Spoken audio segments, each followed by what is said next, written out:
So the CANTOR, this is going to be a mixed bag. It's gonna be a long one, and I'm not talking about the nozzle. But first, I want to congratulate AFUL for making probably one of the most detailed and resolving IEMs under $1,000. Whatever AFUL is doing with their 14 BAs seems to be working, because the clarity, the separation, resolution on this thing is pretty nuts. And the CANTOR probably would have been my new benchmark under $1,000 if it wasn't for the fact that this is the only IEM that has physically given me multiple headaches. It has nothing to do with the nozzle. The nozzle actually fits pretty nicely. You just push it down and it's just like any other IEM. But as much as I enjoy the technical aspect of the CANTOR, I simply just can't listen to these more than like 15 to 30 minutes. I tested these with the topping G5, and the first time I tried these, my head was just ringing afterwards, and I wasn't even listening that loud, maybe 70 to 80 dBs tops depending on the song. So I thought maybe I just had a bad day, maybe I was just tired, so I went to bed and I was ready to give the CANTOR another shot the next morning.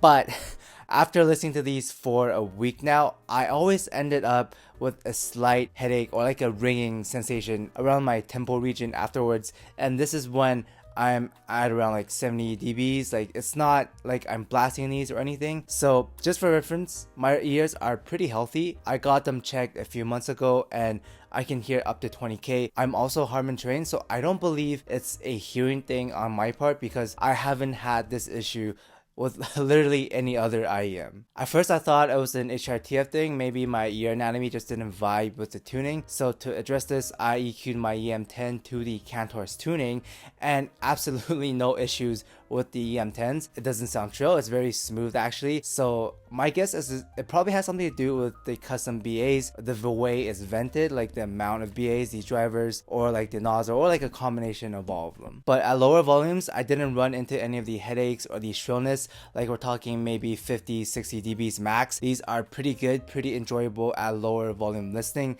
But depending on the song and the volume, you will hear some metallic timbre in the treble, especially once you crank these up. But let's talk about the pros first. At lower volumes, the timbre on the CANTOR is pretty fine actually. It has a light and airy presentation to them, kind of like a planar sensation, but there's no peakiness, no brittleness, no metalliciness to the sound. It's very smooth, and it reminds me of a more resolving SUPERNOVA that's also less warm and more analytical. The low end is very fast when it comes to the transients, the attack, the decay is very quick, the bass is lean with like a tight rumble in the sub bass, and the texture is what you would expect around $1,000 with amazing separation and pretty good clarity to the notes. However, the CANTOR doesn't feel, very full. It doesn't feel very engaging, since the impact just isn't there in the mid bass. It's like a little bit scooped out. Like, the low end overall is less than Harman 2019, so it is not like a bass set in any means, and it doesn't have the rumble or the authority you would get with a dual isobaric setup like in the MONARCH MK3s. The bass is good, it's solid, it does the job, but it's not a set when it comes to like hip hop, rock, or anything bassy or anything like low and heavy. Vocals on the other hand are on the flatter and lighter side of things. They are a bit weak, a bit pushed back in my opinion. They're not fully extended, they're not powerful. They cut the upper mids region, and the no way is not that grounded. Male vocals are just a bit too light and borderline thin and just a little bit too floaty. So I wouldn't really recommend the CANTOR for like vocal centric stuff. But overall, the CANTOR has a clean, smooth, light, and airy sound, and if you listen at lower volumes, these are pretty good because the details come across very nice, very resolving, and it doesn't have that shrillness to it. However, once you give these a little more juice, that's where the issue starts popping up. At higher volumes on songs with like a lot of cymbals, the CANTOR has a slight metallic timbre to the treble. This is more obvious on songs with just like a lot of them. Songs like Model and a lot of K-pop and J-pop and EDC stuff is very obvious, but at the same time, it's also not noticeable and pretty natural on slower tracks like Wildflower,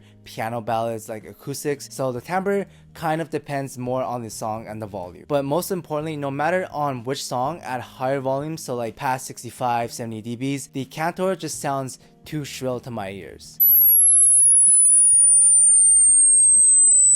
And to me, there's just too much energy, like a little bit too intense and a bit overwhelming when it comes to the higher harmonics. Because the vocals are more pushed back, there's really nothing to hide that extra energy because of the cut in the upper mids along with the leaner mid bass, which just ends up making the treble coming across to be like too intense and very like obvious. It's funny because overall the CANTOR is still pretty smooth. It's not peaky, it's not sharp, but it's just shrill. It's not a nozzle or fit issue either because I tried different tips. I did a lot of tip rolling. Both the deep and shallow insertion didn't really change much. You know, at higher volumes, the shrillness never really goes away. So scaling wise, not great. For example, at higher volumes, compared to the EM10, which has pretty much the same treble tuning, even a little bit more, it doesn't give me a headache after I listen to it. It doesn't sound shrill. It's smoother and softer than the CANTOR while also being pretty airy, which is weird because in theory, the EM10 should be slightly shoutier because of the boosted upper mids and the treble,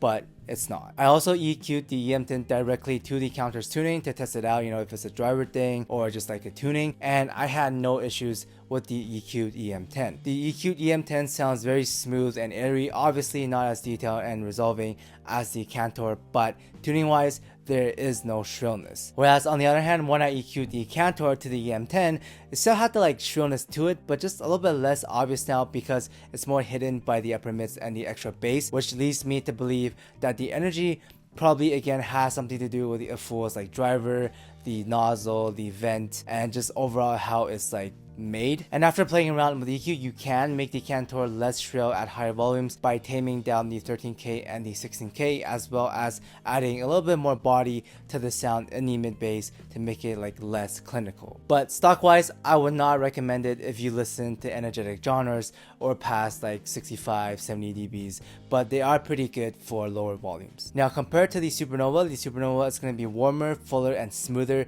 and I do prefer it more because the timbre is just more natural, it's less shrill, it's less fatiguing, it's smoother, it's more balanced, and it just feels a bit fuller and less thin and not shrill or shouty as the CANTOR. But the CANTOR, on the other hand, is going to be a step up when it comes to the technical performance. It's more HD, you can say, you know, it feels sharper, cleaner, more resolving, more like surgical in the separation, the imaging, and the detail. And I would only recommend it if you listen at lower volumes. But overall, I think I still like the SUPERNOVA's tuning a little bit more. However, both the CANTOR and SUPERNOVA aren't the best when it comes to the vocals because the gain is cut on both of them around 3K. So vocal wise, the RSV would still be my pick under $1,000, or just like in general, it's still like one of my favorite IEMs when it comes to vocals. The vocals are fuller, they're more extended, they're more powerful, they have more clarity and just like more intensity to them and just feel more complete. Although the RS5 isn't going to touch the CANTOR when it comes to the overall resolution, the separation, the detail, especially when it comes to the treble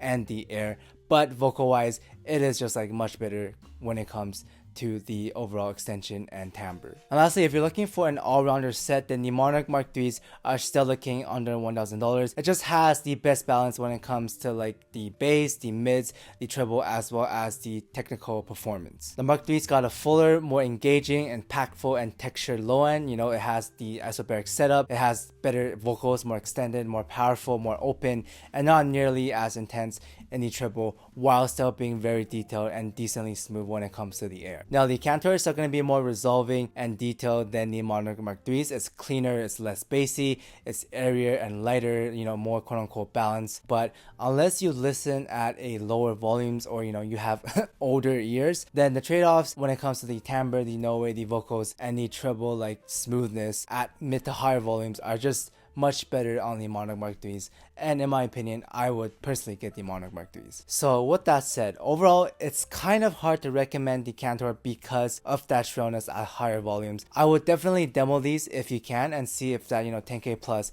is going to be an issue for you personally. But if you listen at low volumes, like under 60 dBs, or like you just aren't sensitive in that treble region, then, you know, go for it. It's very good when it comes to the technical aspect. It's clean, it's airy, and in terms of the resolution detail, it's very close to the ceiling. But yeah, very interesting set. Definitely go demo these, especially for the fit, because even though like if it's pretty fine for me, it might be an issue for some people. So definitely go demo these if you can. But aside from that, I hope this review is helpful. Thanks for watching, guys, and I'll see everyone in the next one.